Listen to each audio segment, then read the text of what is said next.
नमस्कार मित्रों, सुबह के बज चुके हैं 9। आप जुड़ चुके हैं हमारे YouTube चैनल एएनएमई कॉर्नर के साथ। आज का जो टॉपिक है, जहां पर हमें बात करनी है आज जिस बिंदु पर, वो है ब्रिटिश राज में भारत का स्वरूप। आज हम दो टॉपिक पे आपसे बात करेंगे।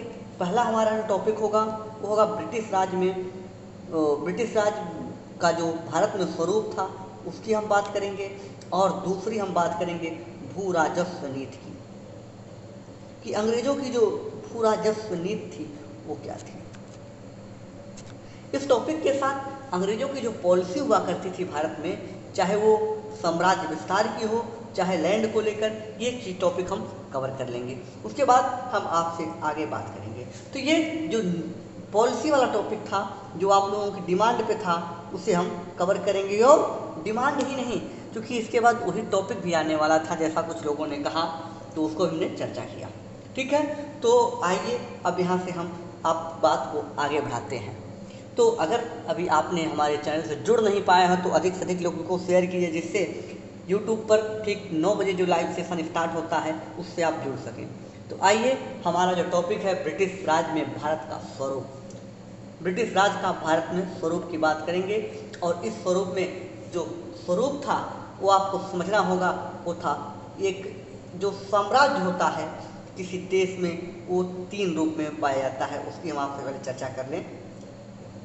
देखिए, भारत ब्रिटिश का एक उपनिवेश था। उपनिवेश क्या होता है ये आपको जानना आवश्यक होगा, लेकिन उपनिवेश से संबंधित 3 प्रमुख संकल्पनाएं हैं। पहला है साम्राज्यवाद, इसको आपको हम बता देते हैं। दूसरा है उपनिवेशवाद, और जो तीसरा है वो जो वर्तमान में चल रहा है वो है नव उपनिवेशवाद।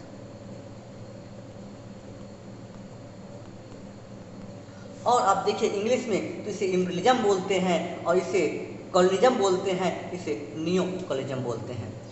जो कॉलोनिज्म है यही भारत में आप देखेंगे, यही उपनिवेशवाद भारत में अंग्रेजों की सत्ता का स्वरूप हुआ करता था। तो इन तीनों को अगर हम बात करें तो आपको एक स्ट्रक्चर के माध्यम से हम आपको चीज़ें समझाने की कोशिश करेंगे, जिससे आप इन तीनों में बेसिक अंतर कर पाएँ कि क्या अंतर है और क्या समानता है इन तीनों में। ये आपके पास एक चार्ट है, आप देखिए, इसको समझने की कोशिश कीजिए इस चार्ट के माध्यम से। देखिए, ये नीचे वाला जो सबसे पहले नीचे है, ये है साम्राज्यवाद के लिए।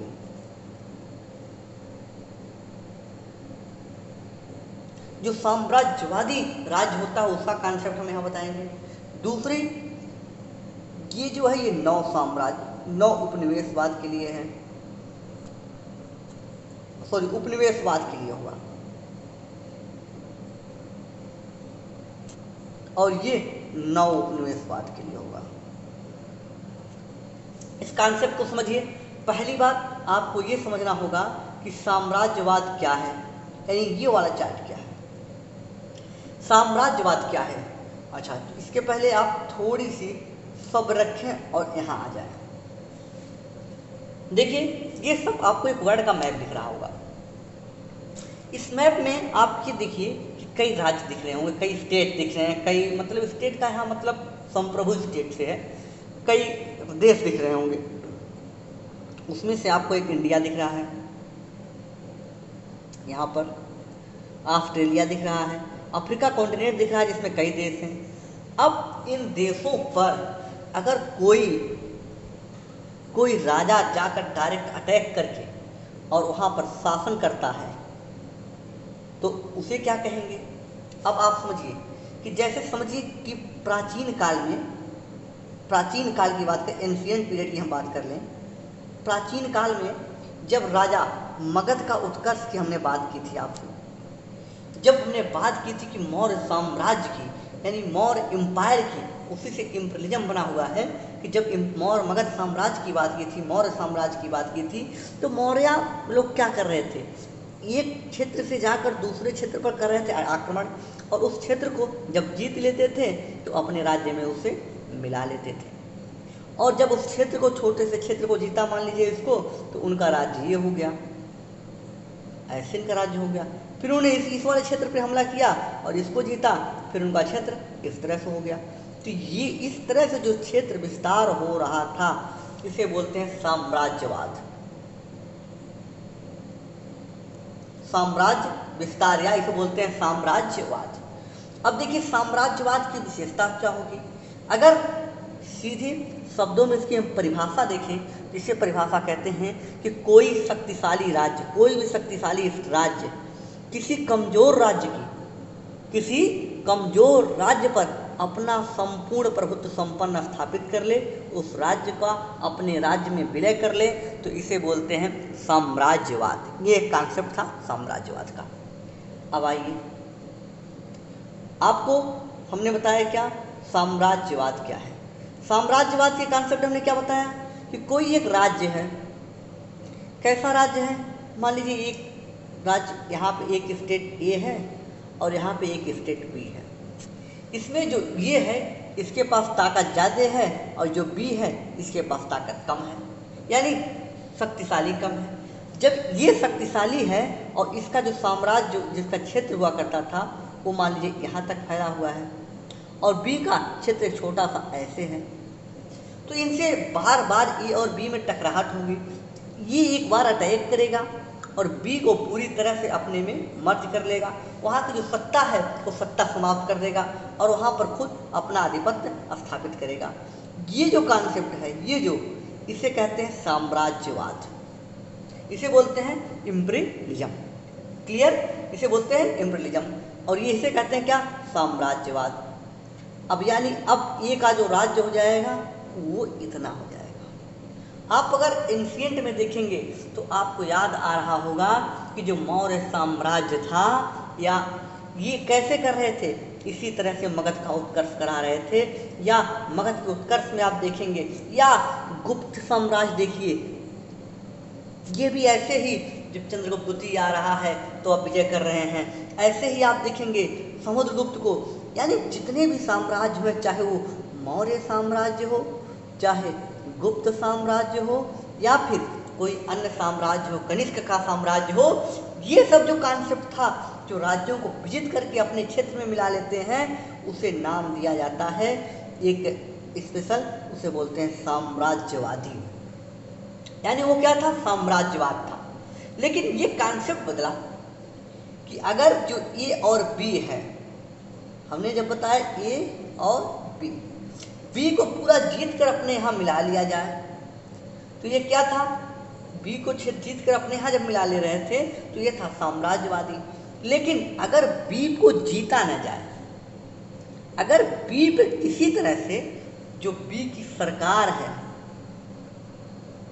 जो बी की सरकार है, बी की सरकार में दो काम किया जाए कि यहाँ का जो राजनीति है और जो प्रशासन है, इस पर कब्जा कर लिया जाए।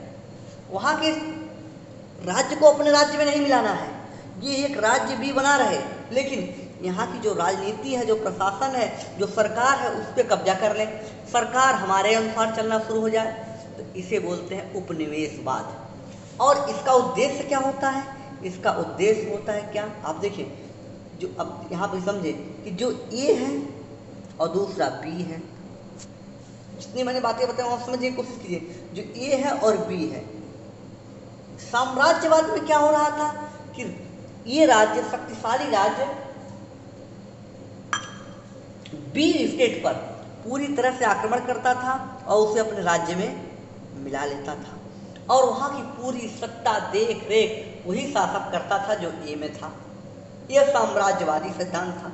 लेकिन उपनिवेशवाद क्या है कि ए की सरकार, ए का जो देश है, ये यहाँ पर डायरेक्ट अटैक नहीं करेगा, ये यहाँ की राजनीति, प्रशासन पर धीरे धीरे नियंत्रण पालेगा, और जब नियंत्रण कर लेगा तो इस राज्य का आर्थिक शोषण करना स्टार्ट करेगा, यानी इस राज्य को अपने हित में यूज करना प्रारंभ कर देगा।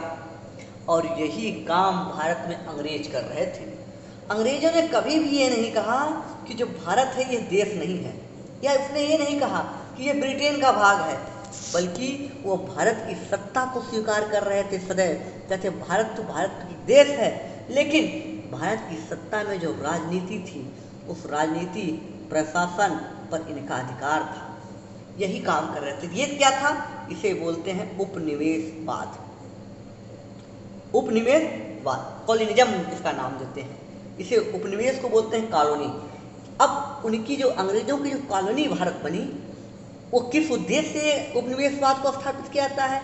उपनिवेशवाद का एकमात्र एक उद्देश्य होता है आर्थिक शोषण, इकोनॉमिकल एक्सपेंशन, आर्थिक शोषण, कि कैसे किस प्रकार से उनका अधिक से अधिक शोषण किया जाए, वहाँ के धन को अपने यहाँ उठाकर लाया जाए। अब आइए आपको याद दिलाते हैं कि एक हम चार्ट बनाए थे त्रिभुज का, जो आपको यहाँ दिखा रहे थे। साम्राज्यवाद में हमने बताया ए और बी में कैसा रिलेशन था? ए और बी में ऐसा रिलेशन था कि ये अटैक करता था बी पर और पूरी तरह से अपने यहाँ मर्ज कर ले रहा था। ये ए में रिलेशन था।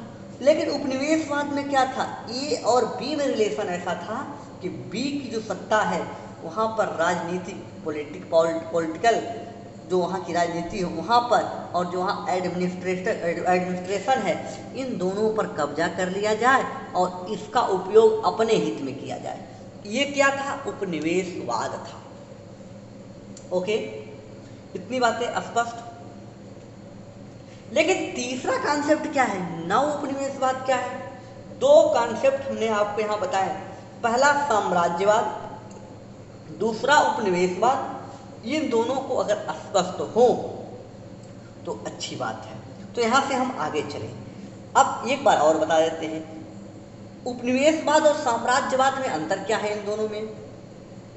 इन दोनों में अंतर क्या है ये भी आप देख लें। यहीं पर अंतर ये होता है कि उपनिवेशवाद में डायरेक्ट सरकार स्थापित नहीं की जाती है, जबकि साम्राज्यवाद में खुद की सरकार स्थापित कर दी जाती है और वहाँ पर डायरेक्ट प्रशासन देखा जाता है।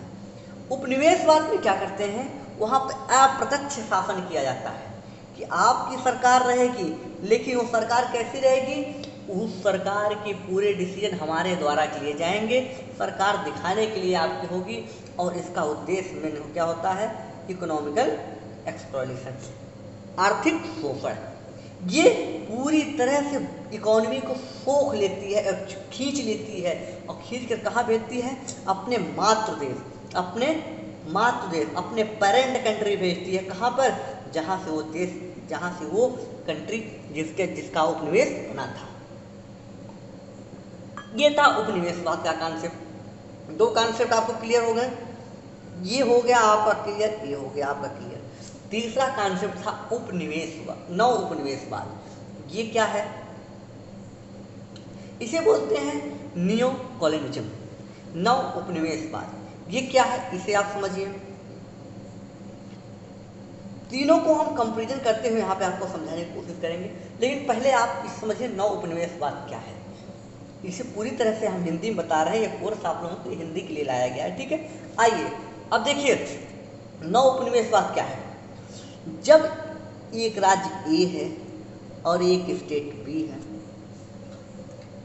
ये अब की बार यहाँ पर जो प्रशासन था और जो राजनीति थी, इस पे कब्जा नहीं करेंगे, इस पे नियंत्रण नहीं करेंगे। इस बार क्या करेंगे? केवल इनकी इकोनॉमी को नियंत्रित करेंगे।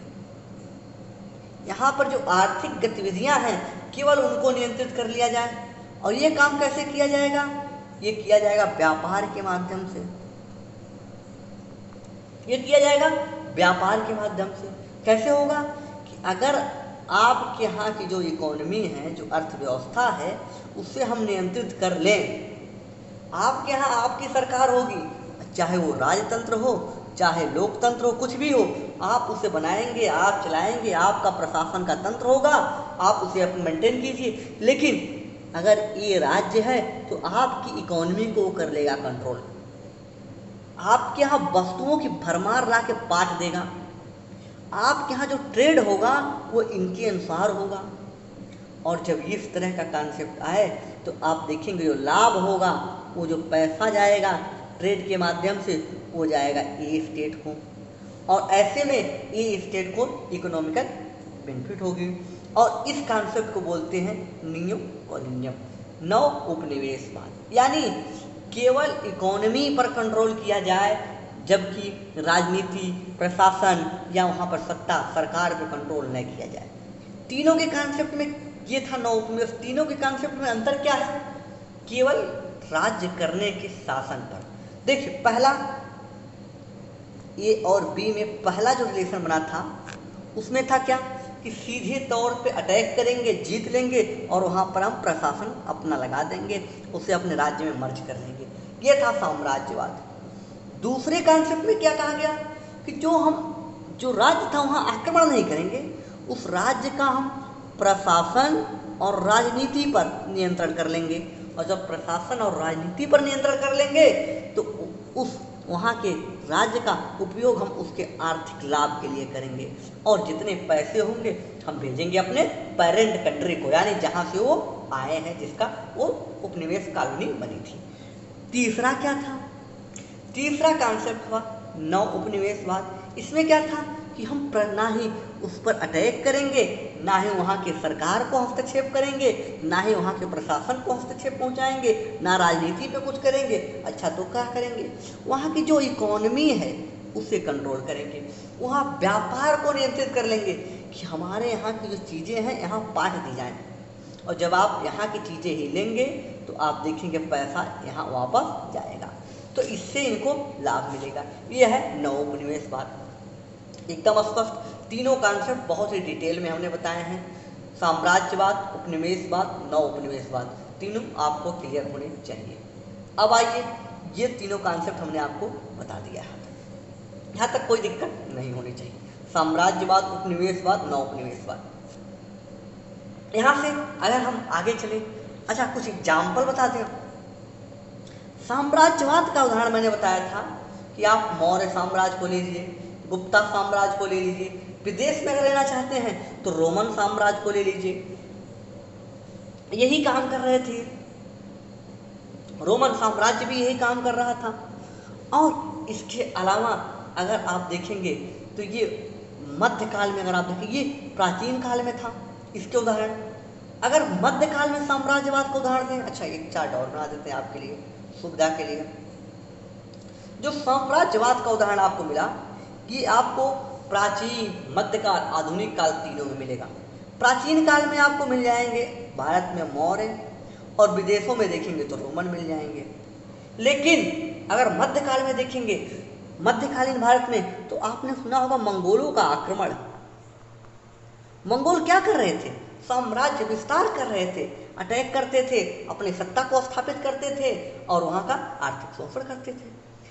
अगर आधुनिक काल में देखेंगे तो आप देख लीजिए पुर्तगाली, आप देख सकते हैं स्पेन, ये लोग भी काफ़ी हद तक पहले यही काम कर रहे थे छोटे छोटे देशों में, लेकिन बाद में जब 9 उपनिवेशवाद की स्थापना, संकल्पना को अपनाया तो ये थे साम्राज्यवादी। ओके, यहाँ तक स्पष्ट।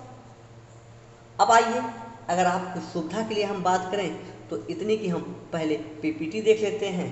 अच्छा, इनके लाभ और हानि की भी चर्चा कर लेंगे, तो हम पीपीटी देखें, बिल्कुल कर लेते हैं कि इनसे लाभ और हानि क्या होगी, कि ये जो कॉन्सेप्ट है, इस कॉन्सेप्ट से लाभ क्या होने वाला है।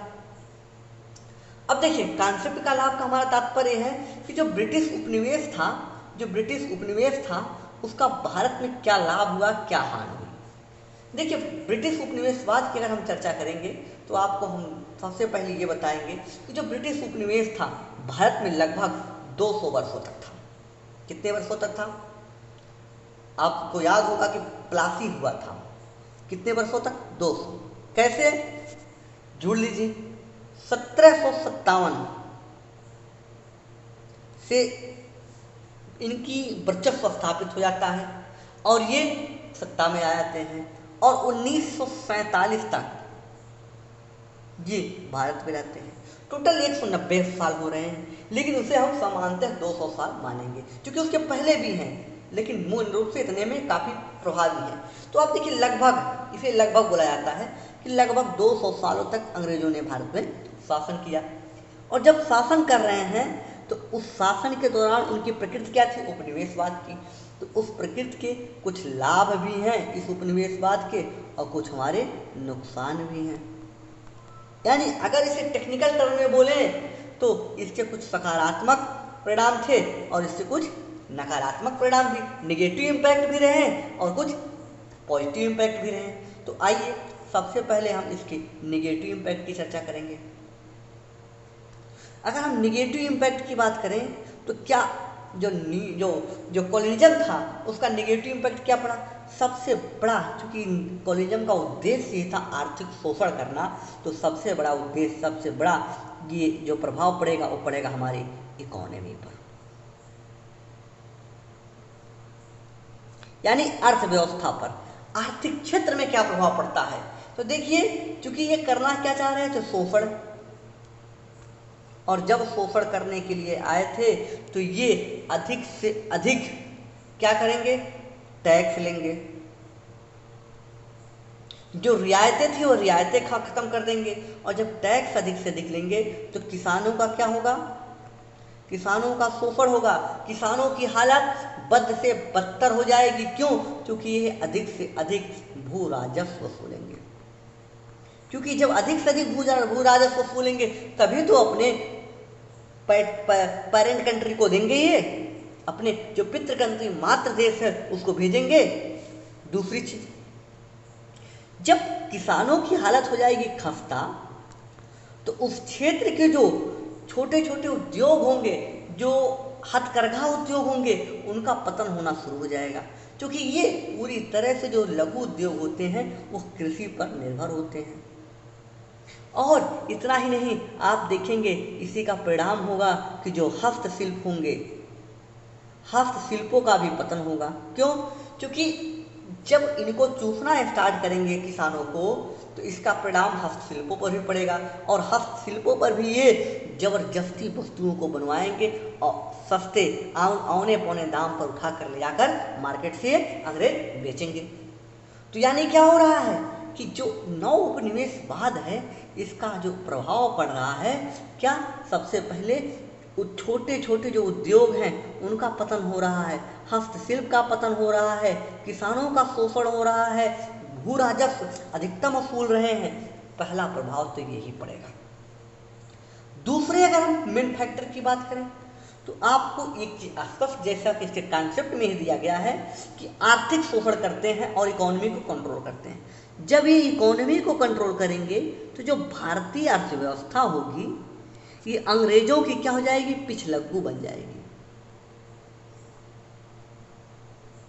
पिछलग्गू का क्या तात्पर्य है कि मतलब पहले जो भी रिफॉर्म होंगे, जो भी कुछ चीजें करनी होगी वो अपने यहाँ करेंगे, यूनाइटेड किंगडम में करेंगे, ब्रिटेन में करेंगे, उसके बाद वो इंडिया में लागू करेंगे। यानी उनकी पीछे पीछे चलने वाली इकोनॉमी हो जाएगी। जो मैक्सिमम लाभ वाली चीजें होंगी वो कहाँ जाएंगी? ब्रिटेन जाएंगी। और जो भारत में भी लाभ कमाएंगे उसे कहाँ भेजेंगे? ब्रिटेन में भेजेंगे। तो भारतीय अर्थव्यवस्था क्या हो जाएगी? पिछलग्गू। और क्या करेंगे ये? जब भारतीय अर्थव्यवस्था में चीजें यहाँ से वहाँ ले जा रहे हैं लाभ को, और लाभ को ले कैसे जाएंगे? ऐसे कि भारत को बनाएंगे कच्चे माल का हब, भारत में तैयार कराएंगे कच्चा माल। क्योंकि कच्चा माल क्या होता है? ये होता है सस्ता। अगर कच्चा माल सस्ता है तो यहाँ से उठा के लेके चले जाएंगे कहाँ? ब्रिटेन। और जब ब्रिटेन ले जाएंगे तो यहाँ पे लगाएंगे एक कंपनियाँ, बड़ी बड़ी कंपनी इन्वेस्ट करेंगे यहाँ पर। और जब इन्वेस्ट करेंगे तो यहाँ से तैयार करेंगे क्या? Prepare good. यानी कैसे? Final good. यानी क्या तैयार करेंगे? तैयार माल निकालेंगे। और जो तैयार माल होगा इसे लाकर यहाँ बेचेंगे। अब मानिए, सोचिए कि जब इन्होंने कच्चा माल खरीदा था, सस्ता था, मान लीजिए उसे 10 रुपये में इन्होंने खरीदा, 10 रुपये में ले जाने में इनको 5 रुपया खर्च हो गया, टोटल पड़ी 15 रुपया कास्ट। 15 रुपये कास्ट पर जब ये तैयार माल तैयार करते हैं तो उसे बेचते हैं भारत में 100 रुपये में। कितने में? 100 रुपये में। वही माल को लाकर भारत में जब उसे तैयार करते हैं तो बेचते हैं 100 रुपये में। इसका उदाहरण आप ले लीजिए कि जब भारत में कपास होता था, जूट होता था, तो उसे कच्चा ले जाते थे, यहाँ पर कपड़े बनाने की फैक्ट्री स्थापित जो नहीं की, यहाँ से ले आते थे ब्रिटेन, और ब्रिटेन से वहाँ तैयार माल लाकर कपड़े भारत में बेच रहे थे। इससे क्या हो रहा था कि जो तैयार माल था उसका अधिक से अधिक लाभ किनको मिल रहा है? अधिक से अधिक लाभ मिल रहा है ब्रिटेन को। ये तो कच्चे माल औने पौने दाम पे खरीद रहे हैं और जब इसे उत्पादन कर रहे हैं तो इस पे जो टैक्स ले रहे हैं, भू राजस्व, उसको भी वसूल रहे हैं। उसके वसूलने के बाद जो बच रहा है उसे वो खरीद कर फिर ब्रिटेन ले जा रहे हैं, और ब्रिटेन लाने के बाद फिर इसे तैयार करा के वापस इंडिया में बेच रहे हैं। यानी हो क्या रहा है, ये भारत जो है वो कच्चे माल का निर्यातक हो गया, आयातक किसका हो गया, तैयार माल का। अब क्या हो गया, अब हमारी अर्थव्यवस्था पूरी तरह से पिछलग्गू हो गई। ऐसे में आप देखेंगे कि जो धन है, जो पैसा है, आप देख रहे हैं कभी कच्चे माल के रूप में, कभी टैक्स के रूप में, कभी वेतन के रूप में, और कभी भू राजस्व के रूप में कहा जा रहा है, वो जा रहा है ब्रिटेन। और इसी को दादा भाई नौरोजी ने कहा था, ये है ड्रेन ऑफ वेल्थ, धन का निर्गमन। उन्हें बताया कि ये धन का जो नाला बह रहा है, सीधे कहाँ जा रहा है, ये नाला ब्रिटेन जा रहा है, और इस नाले को रोकने की जरूरत है। और इसका परिणाम क्या होगा, जब इतना शोषण करेंगे तो इसका परिणाम क्या होगा कि जो सोने की चिड़िया थी उसका केवल ठठेरा बचेगा, यानी भारत में गरीबी बढ़ जाएगी, भारत में बेरोजगारी बढ़ जाएगी, भारत में जो किसान होंगे, जो भूमिहीन जो किसान होंगे, कैसे जो खेतिहर किसान होंगे, वो धीरे धीरे भूमिहीन हो जाएंगे, सूदखोरों का जाल बिछना स्टार्ट हो जाएगा, और जो ऋण डेप्ट बोलते हैं, जिसे बोलते हैं, एक इकोनॉमी का टर्म है, कभी हम चर्चा करेंगे, ऋण जाल में फंस जाएंगे। ऋण चुकाने के लिए कर्जा लेकर चुकाएंगे, और कर्जा लेकर चुकाएंगे, एक कर्जे को भरेंगे, कर्जा लेकर फिर दूसरे कर्जे को भरेंगे, कर्जा लेकर, इसी तरह उनका पूरा जीवन कर्जे में दबकर समाप्त हो जाएगा। यही होता है ऋण जाल। तो भारतीय किसान इसी में फंस जाएंगे और इससे बाहर नहीं निकल पाएंगे। और इसका प्रभाव क्या पड़ेगा इस पूरी उपनिवेशवाद का, आप समझिए कितना बुरा प्रभाव पड़ रहा है भारत पर। और अंग्रेज कहते हैं कि हमने कुछ किया ही नहीं था। अब देखिए और क्या करते हैं कि भारत में ये वाणिज्यिकरण को लेकर आते हैं, और वाणिज्यिकरण लाने से क्या हो रहा है, एक तो इतनी आफत अलग से दूसरे वाणिज्यिकरण ला रहे हैं, जिससे अकाल और बढ़ गया। जो खाद्यान्न चीजें थी उन्हें कम उत्पादन के लिए कर रहे हैं, जो नगदी फसल है उसके उत्पादन को बढ़ावा दे रहे हैं, जैसे जूट, रबड़, इस सब के। तो ऐसे में क्या होगा, जो खाने की चीजें हैं वो कम पड़ जाएंगी, अकाल होगा, अकाल। और ऐसे में आप देखेंगे अंग्रेजों के काल में सबसे अधिक अकाल पड़ते हैं। ऐसा नहीं कि पहले अकाल नहीं पड़ रहे थे, पहले भी अकाल पड़ रहे थे, लेकिन अकाल की जो फ्रीक्वेंसी थी, जो तीव्रता थी, वो अंग्रेजों के शासनकाल में बढ़ गई। यानी कहने का तात्पर्य क्या है कि पहले अकाल 20-30 सालों में अगर आ रहे थे, तो अंग्रेजों के काल में 5 से 8 साल में आने शुरू हो गए। यानी जो फ्रीक्वेंसी थी वो आने की 20 साल, 25 साल, 50 साल जो भी रही हो, वो तीव्रता बढ़ गई अंग्रेजों के शासनकाल में। आते आते वो जल्दी जल्दी आने लगे। ये था क्या, कौन सा प्रभाव, आर्थिक प्रभाव हमने केवल बात की। इसके बाद अगर हम बात करें सामाजिक प्रभाव क्या पड़ रहा है, सामाजिक प्रभाव हर एक प्रभाव उसी से जुड़ा हुआ है, तो इसमें किसी एक में बांट कर देखना उचित नहीं होगा। देखिए, जब किसानों का आप शोषण करेंगे तो किसान धन को कहाँ से पाएगा। आप एक तो भू राजस्व बहुत ज़्यादा वसूल रहे हैं, उसके पास बचत तो कुछ हो नहीं रही है, और जब बचत नहीं होगी तो फिर अपनी फसल को उगाने के लिए ऋण लेगा। कर्जा किससे लेगा, एकमात्र उनके पास तरीका है साहूकार, क्योंकि उसमें बैंक तो कोई थे नहीं, साहूकारों से वो ऋण लेगा। और साहूकार क्या करेंगे, जो ऋण लेंगे उसकी जो ब्याज दर होगी बहुत ऊंची होगी, मासिक ब्याज दरों पे वो ऋण देते थे। और जब किसान ऋण चुकाने में असफल रहता है तो जो साहूकार थे या जमींदार थे, इसके जमीन को ही छीन लेते थे। ऐसे में किसान क्या हो गया, किसान हो गया भूमिहीन। और जब भूमिहीन हो गया तो अब उसके पास खाने के लिए क्या चांस है, क्या ऑप्शन है, कुछ नहीं भाई। अब वो क्या करेगा, वो करेगा मजदूरी। जब अब मजदूरी करेगा तो उसकी यात्रा क्या हुई, किसान से मजदूर बना दिया अंग्रेजों ने। किसको, भारतीय जो खेतीहर थे उनको, किसानों को। ऐसे में क्या होगा, जब मजदूर बन जाएंगे तो एक चीज और, सामाजिक संघर्ष बढ़ जाएगा, सोशल कॉन्फ्लिक्ट बढ़ेगा। क्यों? क्योंकि हितों का टकराव होगा। हितों का टकराव कैसे होगा? कि पहली बात, एक हित तो जमींदार जो इसके भूमि को ले रहे हैं उनसे, दूसरा क्योंकि जब कोई व्यक्ति पीछे की तरफ बढ़ता है तो वो संघर्ष में विश्वास करता है, वो शांति में विश्वास नहीं करता। ऐसे में आप देखेंगे तो किसान क्या हो रहे हैं, क्रांतिकारी होंगे। और यही रीजन है कि आप देखेंगे किसानों ने कई सारे विद्रोह किए हैं। किसान रिवोल्ट आपको हम बताएंगे, पीजेंट जो रिवोल्ट है उसकी हम चर्चा आपसे करेंगे। इसके बाद और देखें तो किसानों से जो भू राजस्व अधिक वसूला गया उसका परिणाम आपको हमने बताया। और अंग्रेज और क्या करेंगे? अंग्रेज इसके साथ ही भारत में जो शोषण है ये अधिक समय तक बना रहे, इसके लिए एक नीति लाते हैं जिसे कहते हैं फूट डालो राज करो। इसके तहत क्या करते हैं? ये काम ये करते हैं कि जो भारत है, भारत में इनके जातियों में बटा हुआ है, इनको लड़ाओ। एक तो हिंदू और मुस्लिम जाति, इनको लड़ाओ। दूसरा ऊंच बड़ी जाति और छोटी जाति, इनको लड़ाओ। तो इन दोनों को लड़ाने का काम कर रहे थे। और देखेंगे इसी का परिणाम होगा कि भारत में सांप्रदायिकता बढ़ेगी।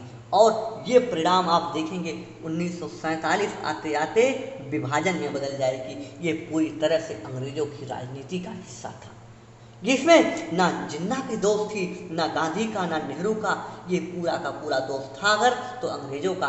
क्यों? क्योंकि इसका बीजारोपण तो अंग्रेजों ने ही किया था, जिसका परिणाम जब पेड़ बड़ा हो गया तो उसका परिणाम आपको तो भुगतना ही पड़ेगा। और क्या कर रहे हैं? ये भारत को कह रहे हैं कि आप असभ्य हो। एक सिद्धांत ला रहे हैं, क्या? White man burden. कहते हैं कि जो सफेद लोग हैं, ये सफेद लोगों का दायित्व है कि जो असभ्य भारतीय हैं इन्हें सभ्य बनाया जाए। और कहते हैं कि जो असभ्य भारतीय हैं, हम इन लोगों को सभ्य बनाने के लिए ही हम आए हैं और हमारा पहला दायित्व है कि हम भारतीयों को सभ्य बनाएं। यानी आपकी जो मनोवैज्ञानिक स्थिति थी उसे उन्होंने बदल दिया।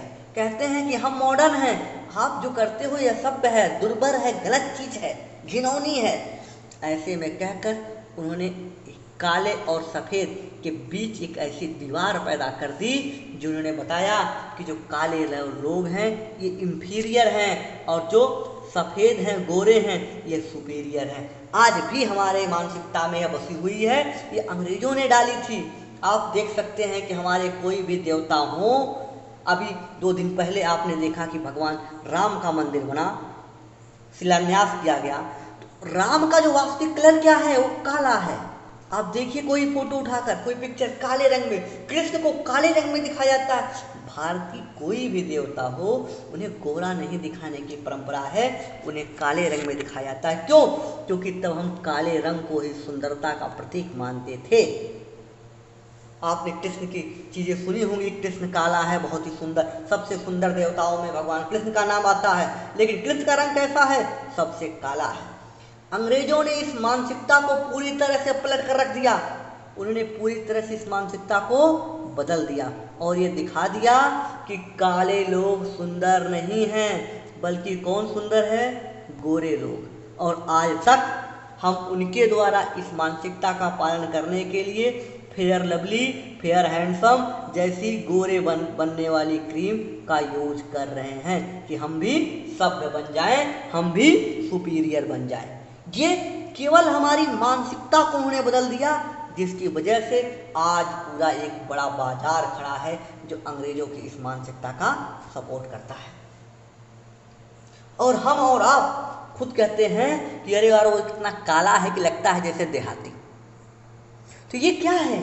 ये हमारी और आपकी जो मेंटलिटी है उसे अंग्रेजों ने बदल दिया। अंग्रेजों ने उसे पूरी तरह से बदल कर रख दिया और अपने अनुरूप, और जिस सांचे में वो ढालना चाह रहे थे उस सांचे में उन्होंने ढाल दिया। और इसी को आप देखेंगे, इसको वो कुछ अफ्रीकी राज्यों में अभी भी आप देखेंगे कि जो काले लोग होते हैं उन्हें सुंदर माना जाता है अभी भी, लेकिन ये परंपरा भारत में अंग्रेजों ने समाप्त कर दी।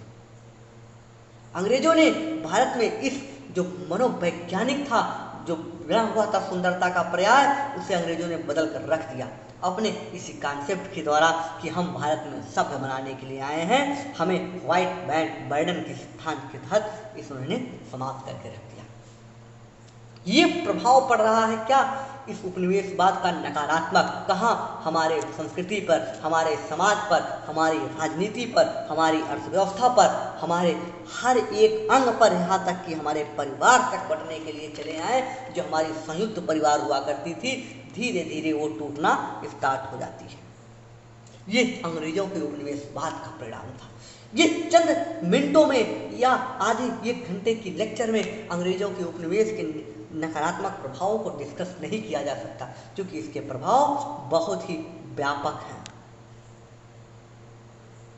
इतने व्यापक हैं कि कुछ मिनटों आधे एक घंटों में इसके प्रभाव को हम चर्चा नहीं कर सकते। लेकिन समरी में आप इतना जान जरूर सकते हैं कि उसके प्रभाव बहुत ही भयानक रहे, चाहे वो सामाजिक हो, चाहे राजनीतिक हो, चाहे प्रशासनिक हो, चाहे मनोवैज्ञानिक हो, चाहे व्यक्ति को व्यक्ति से लड़ाने का हो, सब में अंग्रेजों ने एक नया ढांचा दिया और उसे पूरी तरह से भारतीय ढांचे को चरमराकर दिखा दिया कि भारतीय जो ढांचा है ये इंफीरियर है और उनका ढांचा सुपीरियर है।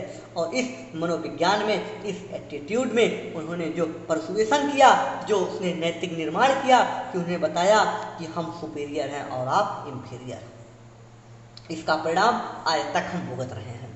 आज भी हमें दुल्हन, लड़की, लड़का गोरा ही चाहिए। क्यों? क्योंकि ये अंग्रेजों ने हमारे दिमाग में एक ऐसा सॉफ्टवेयर इंस्टॉल कर दिया है कि जिसकी वजह से उस सॉफ्टवेयर से हम अभी बच नहीं पा रहे हैं। ठीक है, आइए अब अंग्रेजों के उपनिवेशवाद के कुछ पॉजिटिव प्रभाव की बात कर लें कि कौन से प्रभाव थे जो सकारात्मक हैं।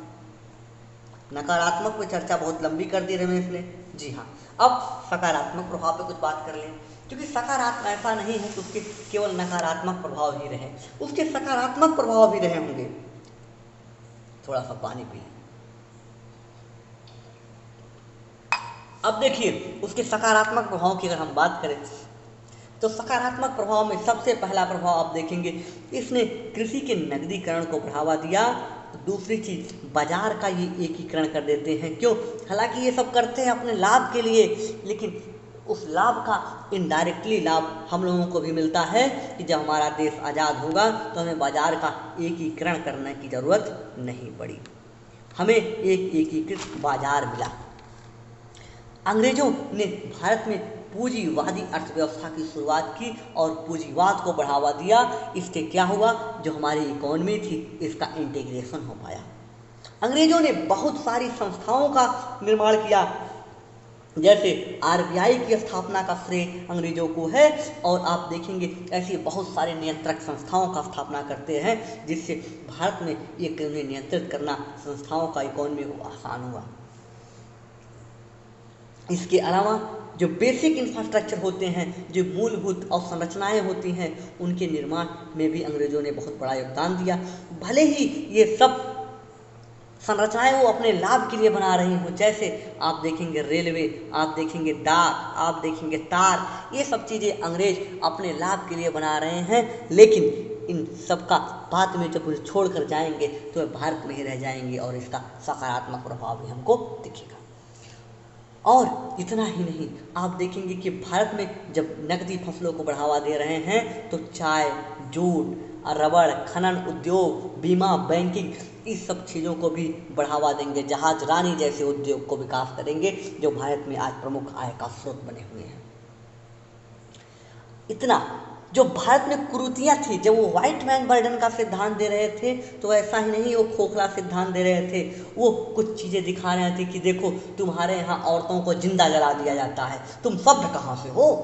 जो हमारा बौद्धिक वर्ग कभी उसको सपोर्ट करते हुए आते थे कि हम सभ्य हैं, तुम असभ्य हो, तो पहली बात उनकी मानसिकता को कमज़ोर करने के लिए वो भारत की जो बुराइयाँ थी उन्हें उठाते थे। जैसे वो कहते कि तुम्हारे यहाँ तो यार बाल वध है, तुम्हारे यहाँ तो नर बलि दी जाती है, तुम्हारे यहाँ तो सती प्रथा है कि सतियों को जिंदा जला दिया जाता है, तुम्हारे यहाँ तो दास प्रथा है, तुम्हारे यहाँ तो ठगी है, ये सब तुम कैसे सब हो सकते हो जब तुम्हारे यहाँ इतनी कुप्रथाएं हैं। लो हम धीरे धीरे इनको समाप्त करते हैं। तो इसी क्रम में, इसी सिद्धांत को फॉलो करते हुए सती प्रथा का अंत 1829 में करते हैं। कौन? विलियम बेंटिक, राजा राम मोहन राय के सहयोग से। 1830 में ठगी प्रथा का अंत भी विलियम बेंटिक करते हैं और सुलीमैन का इसमें योगदान बहुत बड़ा होता है, इसको हमने आपको चर्चा की है। दास प्रथा का अंत करते हैं एलन ब्रो के शासनकाल में होता है, वो समय होता है 1843 का। सब याद करने वाली नरबली जो था वो 1846 से 47 के बीच में हार्डिंग का काल होता है, वहाँ पर आदि प्रथाओं कुप्रथाओं का अंत करते हैं। तो ये हमारे लिए रिफॉर्म का चीज़ था, बड़ा ही अच्छी चीज़ हुआ करती थी, तो इसका भी योगदान इन्हीं है।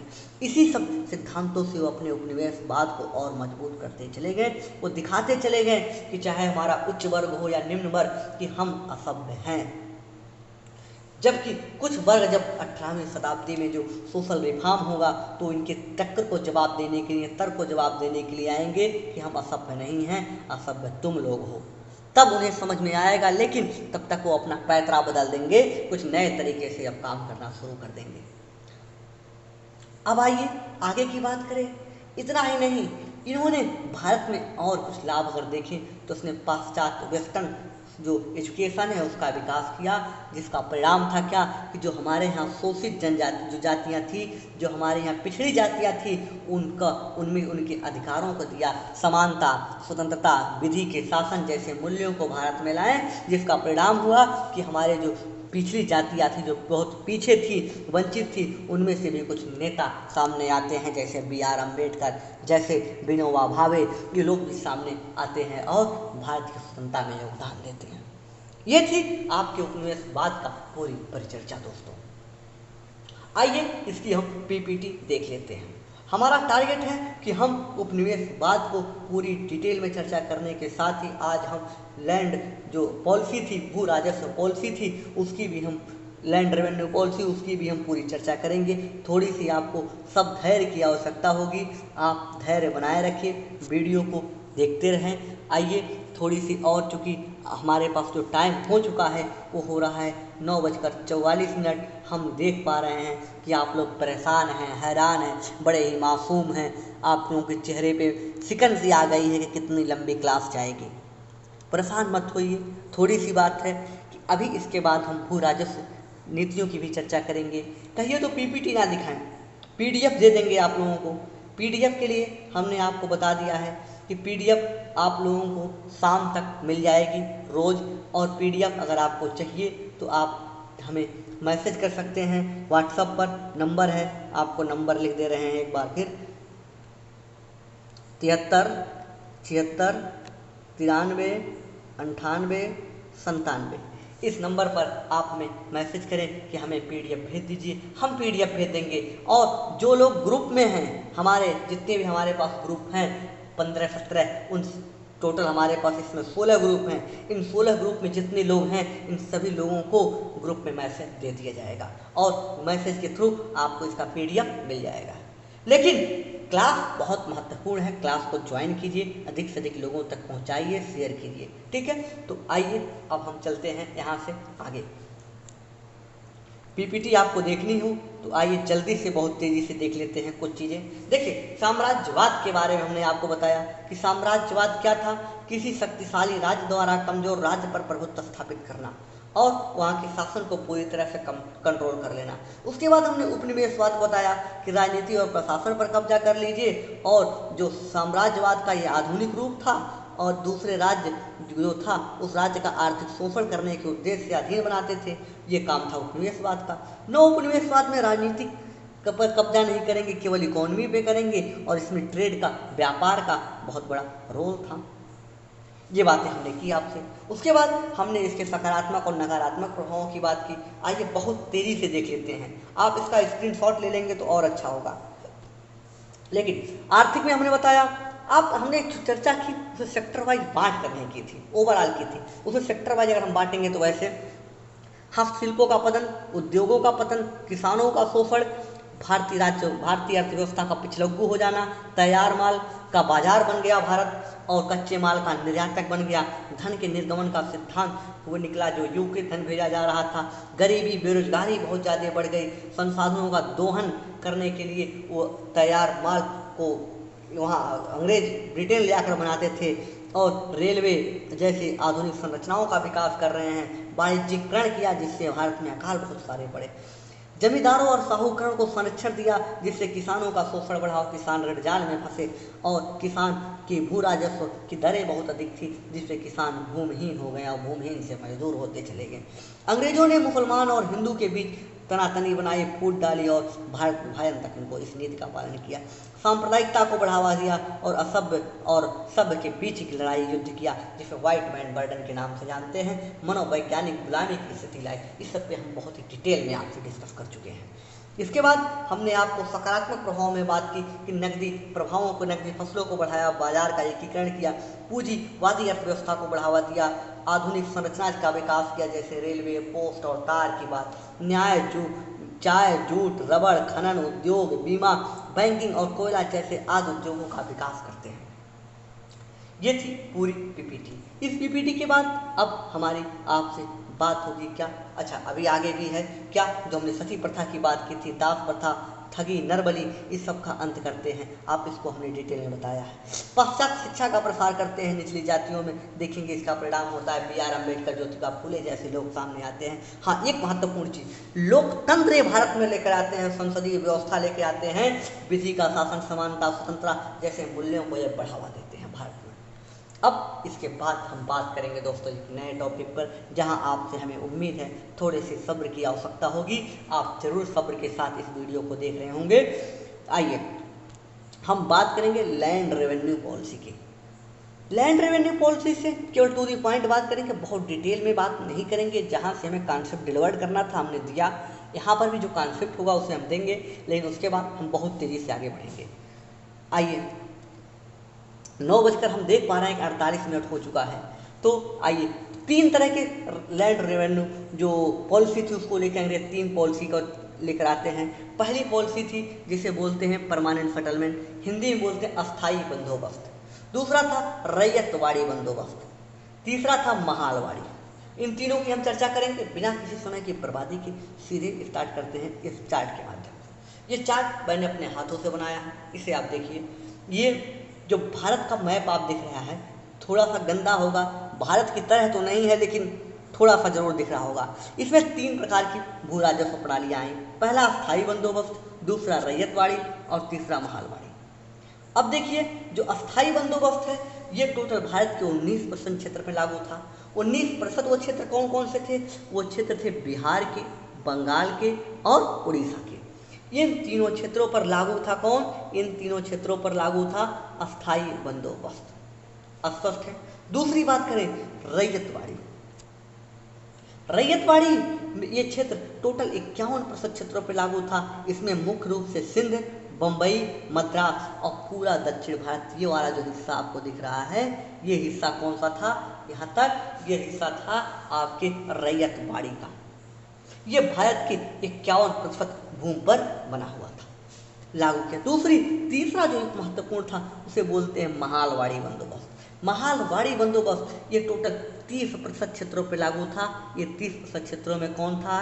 पंजाब है, उत्तर प्रदेश है, मध्य प्रदेश, ये 3 महत्वपूर्ण हैं। इसके आसपास के जो क्षेत्र हुआ करते थे उसमें महालवाड़ी लागू था। इन तीनों की अगर हम डिटेल में आपसे बात करें तो एक एक बिंदु आपसे हम चर्चा करेंगे। देखिए जो भू राजस्व प्रणालियाँ तीनों हमने आपको बताई हैं उसमें सबसे पहले हम बात करेंगे आपसे अस्थाई बंदोबस्त की। अस्थाई बंदोबस्त में हमें जिन बिंदुओं पे बात करना है कि सबसे पहले इसकी शुरुआत किसने की, कब हुई थी 1790 में स्टार्ट की गई थी, लेकिन 1793 में इसे अस्थाई बना दिया गया। इसके पहले अगर देखें इन तीनों बंदोबस्त के पहले जो भारत में जिस प्रकार की प्रणाली की उपयोग किया जाता था उसे बोलते हैं ठेकेदारी। इसे एक नाम और दिया जाता है, बोलते इजारेदारी। तो अगर आपको प्रश्न में आता है तो इन दोनों को भी मार दीजिएगा, ठीक है। अब आइए इस प्रथा को रिप्लेस करने के लिए अंग्रेजों ने 3 प्रथाएं, 3 सिस्टम लेके आया, 3 बंदोबस्त लेके आए, जिनमें तीनों में क्रमशः अस्थाई, रैयतवाड़ी और महालवाड़ी है।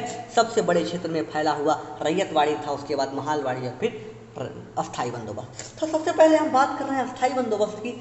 ये 1790 में लागू हुआ, 93 में ये पूरी तरह से अस्थायी कर दिया गया। उसके बाद अगर यहाँ पे हम बात करेंगे तो ये भारत के टोटल 19% क्षेत्र में लागू था। हमने क्षेत्र बताया कौन सा, बंगाल, बिहार और उड़ीसा।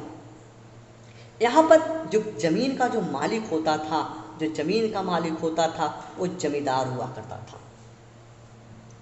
जमीन को मालिक को जमींदार को दिया गया था। ये जमींदार क्या करता था, ये जो किसान है जो सर पे हाथ रख कर बैठा है, इससे टैक्स लेते थे, भू राजस्व लेते थे और जितना पाते थे उसका अगर 100 रुपया पा रहे हैं तो यानी 89% ईस्ट इंडिया कंपनी को देते थे और 11% स्वयं रखते थे। कितना, एकदम स्पष्ट, 89% अंग्रेजों को और 11% स्वयं रखते थे। अब यहाँ से आगे ये था क्या सिस्टम, जमींदार का। भूरा जमीन का मालिक कौन था, जमींदार हुआ करता था। जमीन पट्टे पर किसानों को देता था और जब किसान भू राजस्व नहीं देते थे तो जमीन दूसरे किसानों को दे दिया जाता था। लेकिन अगर जब जमींदार साहब टैक्स सही टाइम पर सही समय पर अंग्रेजों को नहीं दे पाते थे तो ये दूसरे जमींदार को हायर करते थे और उनको ये जमीन दे देते थे। यानी इस रूल को क्या बोला जाता है, इस नियम को, जो जमींदार को उनसे जमीन लेकर बेदखल कर दिया जाता था, इसे इंग्लिश में एक स्पेशल लॉ बोलते हैं। इसके लिए बोलते हैं सनसेट लॉ। हिंदी में बोलते हैं सूर्यास्त कानून। यानी सूर्यास्त कानून किसके लिए लाया गया था, ये जमींदारों के लिए लाया गया था ईस्ट इंडिया कंपनी की तरफ से, कि जब कोई निश्चित तिथि तक जमींदार लगान देने में असफल हो जाए तो उनके कंपनी उनको हटाकर दूसरे जमींदार को उनसे जमीन छीन लेती थी। ये था सनसेट कानून। अब यहाँ से ये संबंध किससे है, ये केवल अस्थायी बंदोबस्त में है क्योंकि वहाँ पे जमीन का मालिक जमींदार को बनाया गया है। इसके बाद अगर आप बात करें तो यहाँ पर हमने बताया कि यहाँ का भूस्वामी कौन है, जमींदार है। और इस सिस्टम को सपोर्ट करने के लिए कुछ भारतीय भी थे। उसमें था नाम राजा राम मोहन राव का, उसमें था नाम RC दत्ता का, और कुछ लोग ऐसे भी थे कि जो इस सिस्टम को बहुत ही बुरा मानते थे। इसमें नाम सबसे महत्वपूर्ण है होम्स का। होम्स का कहना क्या था, कहते थे कि ये भयानक भूल है अंग्रेजों की कि जो ऐसे कानून लेकर आ रहे हैं। क्यों, क्योंकि भारत में ये जमींदारी प्रथा को और बढ़ावा देगा। इससे किसानों का शोषण हो रहा है, कृषि में इन्वेस्टमेंट कम हो रहा है, निवेश कम हो रहा है। इससे उसने पहली बार बताया कि अकाल की जो प्रवृत्ति है वो और बढ़ जाएगी। और इसी को लेकर आप देखेंगे कि जो जेम्स ग्रांट हैं, एक नाम आप याद कर लीजिए, अंग्रेज हैं जेम्स ग्रांट, वो भी इसके विरोधी थे। वो कहते थे कि किसानों, जो ज़मीन का मालिक है वो किसानों को बनाया जाए, न कि जमींदारों को। ये बिचौलिया वर्ग किस लिए है, ये तो अनुत्पादक है, उत्पादन भी नहीं कर रहा है। टैक्स देने वाला किसान है, लेने वाले हम हैं, तो बीच वाला वर्ग क्यों है, इसे हटाया जाए। इसको लेकर एक बहुत बड़ी डिबेट चलती है। परिणाम स्वरूप एक नया सिस्टम आता है जिसका नाम था रैयतवाड़ी। रैयतवाड़ी सिस्टम में रैयत का अर्थ होता है किसान। रैयतवाड़ी में जो भूमि का स्वामी था वो किसानों को बना दिया गया था। और जब भूमि का स्वामी किसान होंगे तो किसानों से डायरेक्ट कौन, अब बीच वाला सिस्टम खत्म, कौन लेगा, टैक्स लेंगे सीधे अंग्रेज। इसके लिए अपने कर्मचारियों को नियुक्त कर किए थे, सरकारी अधिकारी हुआ करते थे जो भू राजस्व वसूलते थे। यहाँ पर एक महत्वपूर्ण चीज़ और थी, आपको देखना होगा कि जो अस्थाई बंदोबस्त था वहाँ पर दरें निश्चित थी, लेकिन जो ये आपका रैयतवाड़ी है यहाँ पर दरें निश्चित नहीं हैं। दरों का बार बार यहाँ पर 20 से 15 से 20-25 वर्षों में समीक्षा की जाती थी, रिव्यू किया जाता था, उसके बाद दरों को पुनः लागू किया जाता था। इसमें बिचौलिए के शोषण से, बिचौलिया जो होते थे उनके शोषण से किसान बच पाए थे। और ये टोटल भारत में 51% भूमि पर लागू था। जो क्षेत्र था वो कौन सा था, हमने आपको मैप में दिखाया था। फिर से आपको बता दें कि पूरी बम्बई प्रेसिडेंसी, बॉम्बे प्रेसिडेंसी, पूरा मद्रास प्रेसिडेंसी, पूरा सिंध का क्षेत्र, इस बड़े क्षेत्र में भारत के लगभग आधे से अधिक क्षेत्रों में ये लागू था। ये था आपका कौन सा बंदोबस्त, ये था रैयतवाड़ी। और इसके संबंध में कुछ महत्वपूर्ण फैक्ट है जो आपको जानना महत्वपूर्ण होगा। वो कौन सा है, इसे बम्बई में लागू करने वाले जो अंग्रेज हैं उनका नाम है एलिफिस्टन। एलिफिस्टन नाम है जो अंग्रेज उनको लागू किया था। दूसरा, मद्रास में थॉमस मुनरो ने लागू किया था। और आप थॉमस मुनरो ने जब लागू किया था उस समय था 1801। लागू कहाँ कहाँ था कि बम्बई, मद्रास, सिंध में। और इसके सपोर्टर हमने बताया कि जेम्स ग्रांट से, जो इसके जो अस्थाई बंदोबस्त के बहुत बड़े विरोधी थे, और उन्हें सपोर्ट किया था इस नए सिस्टम को। यहाँ तक स्पष्ट, इतनी चीज़ें आपको जाननी थी। एक चीज़ और महत्वपूर्ण है, इसका जो प्रथम प्रयोग था, सबसे पहले इसका प्रयोग किया था एक 12 महल एक नामक स्थान है दक्षिण भारत में, कभी मैप में दिखाएंगे। वो 12 महल में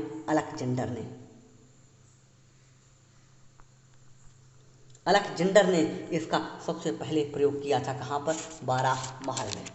ओके, अब यहाँ से अगर हम बात करें तो जो तीसरा सिस्टम था, जो तीसरी प्रणाली थी, उसकी हम आपसे चर्चा करेंगे। वो तीसरी प्रणाली कौन थी, वो थी महालवाड़ी।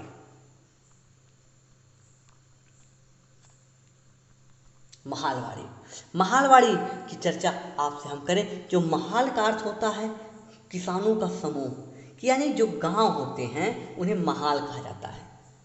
तो यहाँ पर जो भू राजस्व होगा वो कलेक्ट करता कौन होगा और कौन देंगे यहाँ भी किसान। और कलेक्ट करने वाला अब की बार ईस्ट इंडिया कंपनी के अधिकारी नहीं होंगे, जमींदार नहीं होंगे, बल्कि गांव का मुखिया होगा, जिसे प्रधान के नाम से जानते हैं। और वो इनके टैक्स को कलेक्ट करेगा।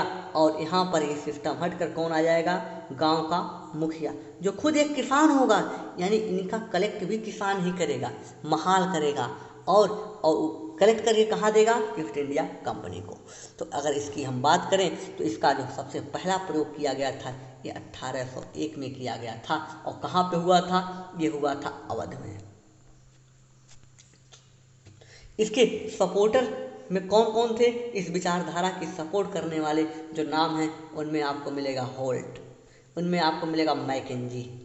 ये महत्वपूर्ण बड़े सपोर्टर हैं जिन्होंने इस सिस्टम को, महालवाड़ी सिस्टम को लाने का श्रेय इनको भारत में दिया जाता है। और यहाँ पर जमीन का मालिक कौन हो रहा है, यहाँ पर जो जमीन का मालिक हो रहा है वो है महाल गांवों को, यानी महाल गांवों को कहा गया है, या मुखिया जो है वो जमीन का मालिक हो रहा है। भू राजस्व दरें यहाँ पर अस्थिर थी, यहाँ भी फिक्स नहीं थी, समय समय पर ये भी बदलती रह रही थी। और जो 1803 में जो विचित्र क्षेत्र हुए थे, बफिन की संधि के बाद जो युद्ध हुआ था, उस युद्ध में जो 1803 के क्षेत्रों में जो युद्ध जीता था, जो क्षेत्र जीता था, उस क्षेत्र में भी महालवाड़ी को लागू किया गया था। तो ये थी आज की पूरी डिटेल। अगर आपको यहाँ तक स्पष्ट हो तो अभी हम एक चीज़ और बता दें कि ये जो बंदोबस्त था ये भारत के पूरे 30% क्षेत्रों में लागू हुआ था। वो 30% में कौन कौन से क्षेत्र थे, वो था आपका उत्तर प्रदेश, दूसरा मध्य प्रदेश का पूरा हिस्सा, तीसरा पंजाब, और एक चौथा हमने बताया कौन, कि बम्बई का वो क्षेत्र, मराठा का वो क्षेत्र जो 1803 में अंग्रेजों ने जीता था। वो बम्बई प्रेसिडेंसी का भाग तो था, लेकिन वहाँ पर थोड़ा सा बहुत छोटा सा हिस्सा हुआ करता था। और वैसे अगर ऊपर आप देखेंगे तो बम्बई प्रेसिडेंसी में लागू था कौन सी, रैयतवाड़ी। अब इतनी बात अगर आपको स्पष्ट हो तो एक बार तीनों का हम अध्ययन करा देते हैं आपको। ये 3 सिस्टम थे आपके पास।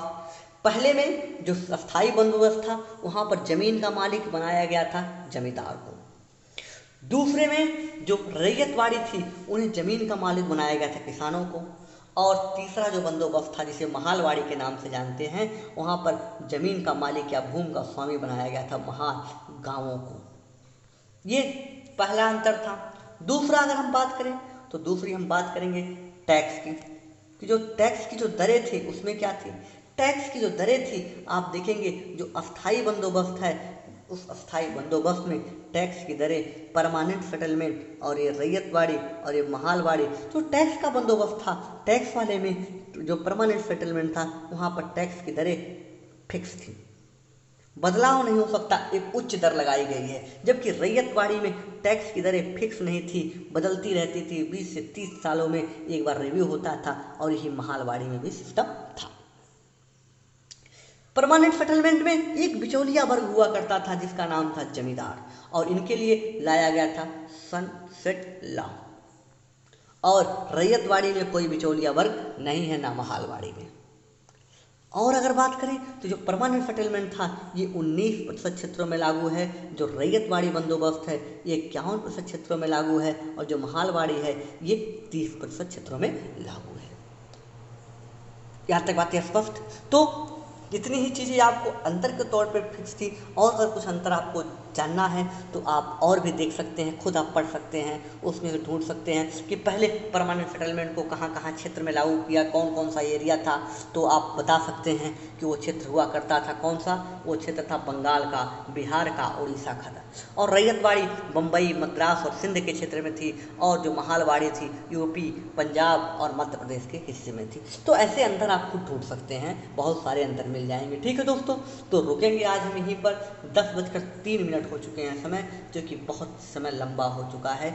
हम खुद आप लोगों की क्षमा प्रार्थी हैं कि आज हमने 1 घंटे से ज़्यादा क्लास ली, और ये पहली बार नहीं है, ऐसे कई टॉपिक पे हमने 1-1 घंटे से ज़्यादा क्लास ली है, क्योंकि हमारा एक टारगेट होता है कि इस टारगेट तक हम कवर करेंगे, और जब वो चीज़ें हमें कब अचीव हो जाती हैं तो हमें वो बड़ी खुशी मिलती है, और इस खुशी को आप समझ नहीं पाएंगे कितनी खुशी मिलती है।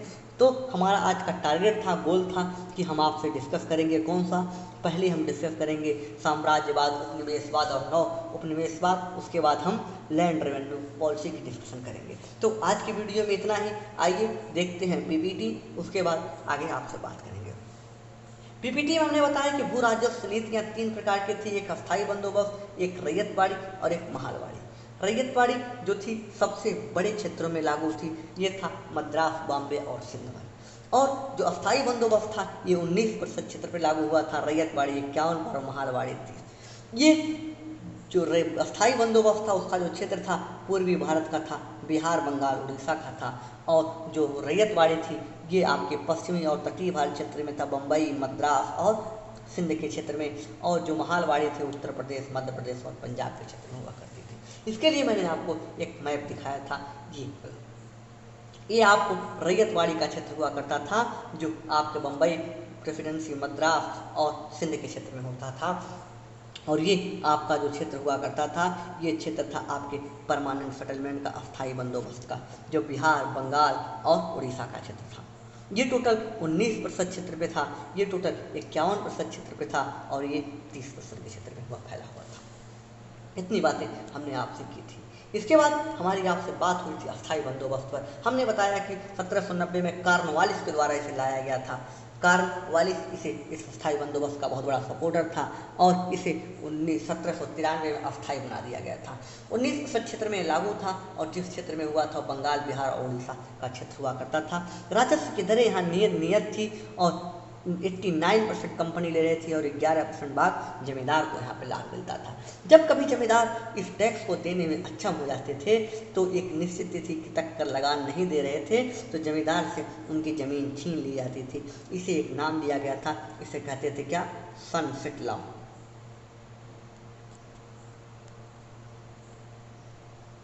ये था सनसेट लॉ, सूर्यास्त कानून।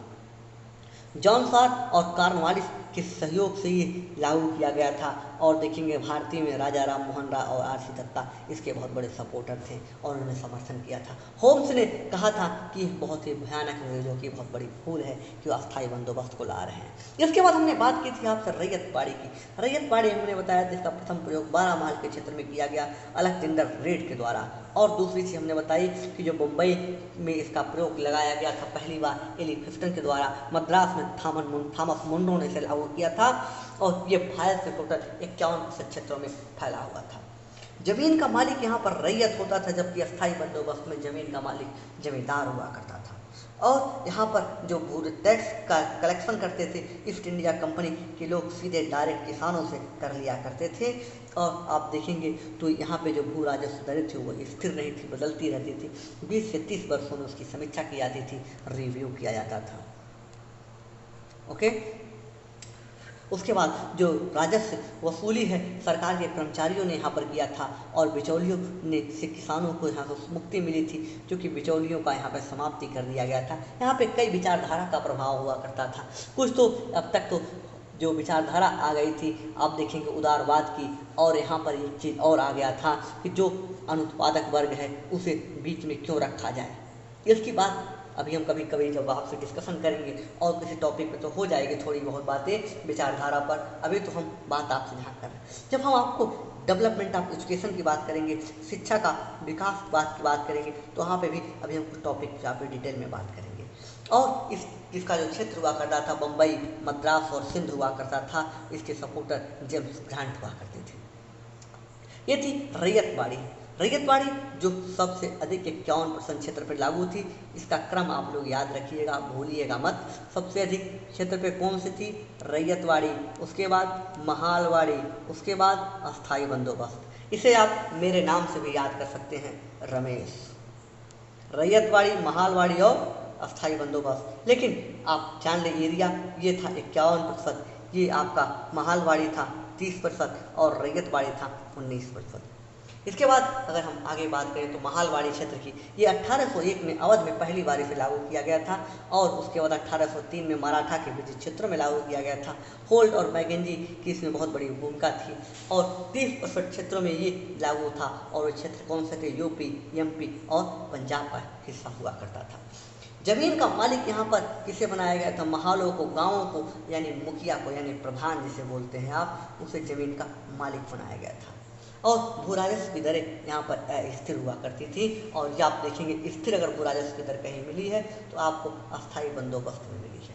ठीक है दोस्तों, तो रुकेंगे आज हम यहीं पर। अगर अभी तक आपने हमारे यूट्यूब चैनल को सब्सक्राइब नहीं किया है तो प्लीज़ सब्सक्राइब करें, और अगर आप पहली बार हमारे यूट्यूब चैनल पर आए हैं तो आपका बहुत बहुत स्वागत है। और आपने अभी विजिट किया हमारे चैनल को तो प्लीज़ हमारे चैनल को सब्सक्राइब करें, और जो घंटी वाली आइकन है उसे दबा लें, जिससे आपको हमारे वीडियो की रोज़ की नोटिफिकेशन मिलती रहे। आपको एक बार फिर बता दें कि हम रोज़ 9 बजे सुबह लाइव क्लास लेकर आते हैं, जहां पर आजकल डिस्कस कर रहे हैं आधुनिक भारत के इतिहास को। और इस आधुनिक भारत में हमारी चर्चा लगभग आधुनिक भारत के 45% हिस्से तक पहुंच चुकी है, और इसके बाद जब हिस्सा हमारा स्टार्ट होगा जल्दी ही 2 से 3 क्लास के बाद जो हिस्सा हम स्टार्ट करेंगे वो होगा नेशनल मोमेंट। और नेशनल मोमेंट में आपको हम दावा करते हैं कि बहुत मज़ा आने वाला है आपको। नेशनल मोमेंट आप पहली बार किसी ऐसे व्यक्ति से पढ़ेंगे जो इतना अच्छा एक्सप्लेनेशन देगा और इतना अच्छा एक्सप्लेन करेगा। आप इतिहास को पढ़ पा रहे होंगे, आपको खुद फील हो रहा होगा कि यूट्यूब पर इतनी डिटेल में हिस्ट्री कहीं बताई नहीं गई है। कोई भी चैनल ऐसा नहीं है जो इतनी डिटेल में हिस्ट्री को पढ़ा रहे हैं, वो भी फ्री ऑफ कॉस्ट। अपने मुँह मियाँ मिट्ठू बनने की बात नहीं है दोस्तों, लेकिन फिर भी मैं आप लोगों को बता दे रहा हूँ कि अगर आपने हमारे चैनल को देखेंगे तो आप पाएंगे कि यहाँ पे जो क्वालिटी है वो काफ़ी उच्च रखी गई है। ये पेड कोर्स नहीं है, ये पूरी तरह से फ्री ऑफ कॉस्ट है। तो आइए ज्वाइन कीजिए, अपने दोस्तों तक फैलाइए, जिससे इसका लाभ अधिक से अधिक लोगों तक मिल सके। ठीक है दोस्तों, तो रुकेंगे आज हम यहीं पर। तो प्लीज़ हमारे चैनल को सब्सक्राइब कीजिए, शेयर कीजिए अधिक से अधिक मित्रों तक, और लाइक कीजिए, कमेंट कीजिए। रुकेंगे आज में यहीं पर। दीजिए हमें आज्ञा, अपने मित्र रमेश चंद्र को। मिलेंगे आपसे हम अगले वीडियो में। जय हिंद, जय भारत।